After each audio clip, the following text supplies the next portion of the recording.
has a long history in perennial dry Southern California.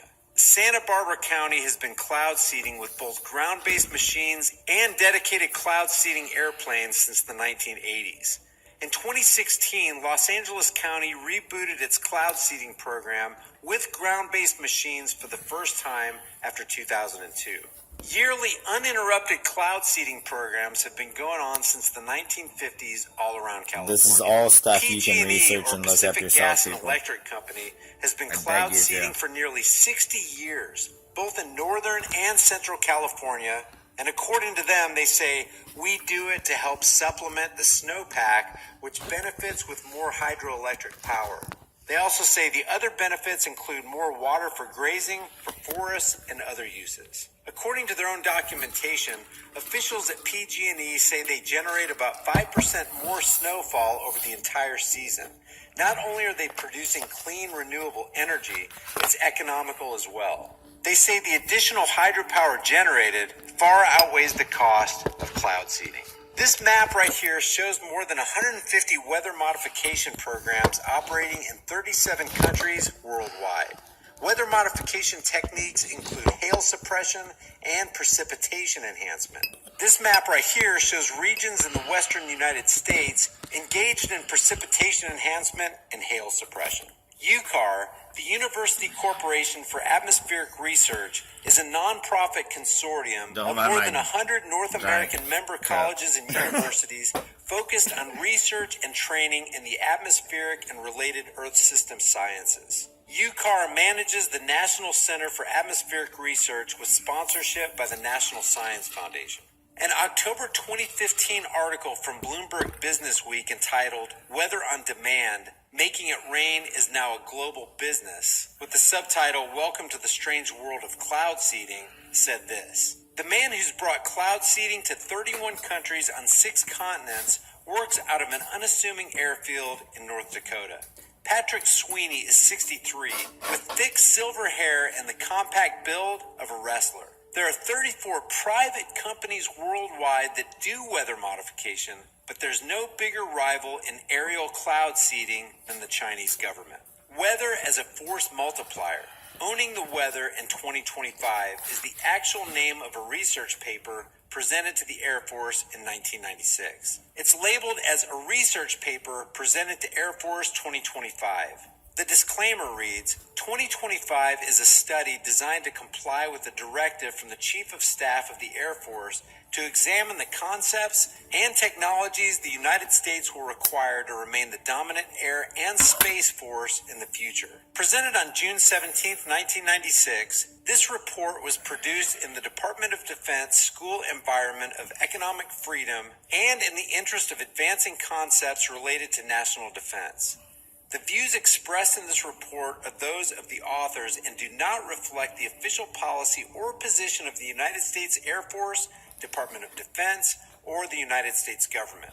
This report contains fictional representations of future situations and scenarios. Any similarities to real people or events other than those specifically cited are unintentional and are for purposes of illustration only. And that's straight from the government.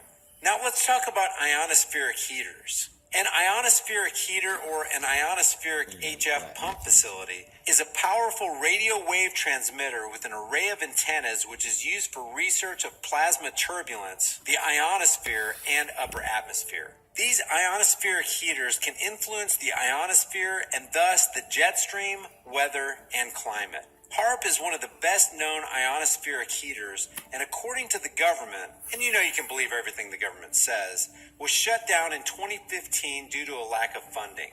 Apparently, the facility cost taxpayers $300,000 just to keep the doors open, and $500,000 is required for full operational capacity for just 10 days. The 35-acre research facility in Gacoma, Alaska has been shut down, they say, since May 2015, in spite of being once hailed as one of the important military advances of the United States government. The technology is designed to manipulate the environment in a number of ways that can jam all global communications, disrupt weather systems, interfere with migration patterns, disrupt human mental processes, negatively affect the human and animal biological structure, and disrupt the upper atmosphere. The U.S. military calls this the High Frequency Active Auroral Research Program, or HAARP.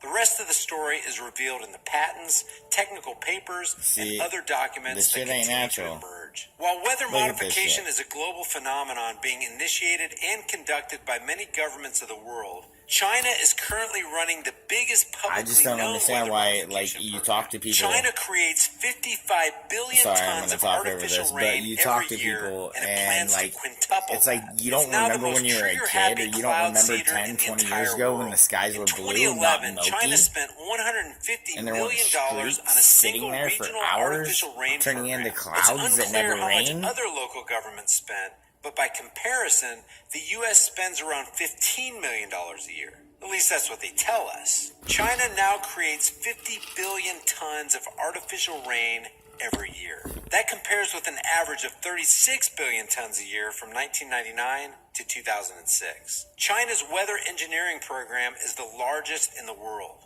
1,500 weather modification experts in charge of 30 aircraft and their crews, as well as 40,000 part-time workers, farmers in the main, who are there to man the 7,000 anti-aircraft guns and 5,000 rocket launchers to shell the clouds. Now, guys, there's a lot more to this subject that I can cover in subsequent videos. If enough people want me to make these videos, I'll be glad to. Just let me know by commenting on and liking this video. And I want you to know that my aim with this video is to inform the naysayers out there that this idea of weather modification, geoengineering, and global climate control is not the idea of some half-baked conspiracy theorist out there that you can easily dismiss with a barrage of ad hominems. Weather modification, as I documented in this video, is real. It's not the harebrained scheme of some dude wrapping his cranium in Reynolds aluminum foil. And before you go, I want you to consider something very sobering. More than 19 trillion gallons of rainfall came to Texas as the result of just one hurricane, Harvey. A number as big as 19 trillion is a little hard to imagine, so let's visualize it. To contain 19 trillion gallons of water, you would need an Olympic-sized pool as deep as 4.5 Earth diameters. No, I'm not making any comment about the Earth being flat or round here, so simmer down. That much water could cover all of California, Alaska, and Texas, this country's biggest states,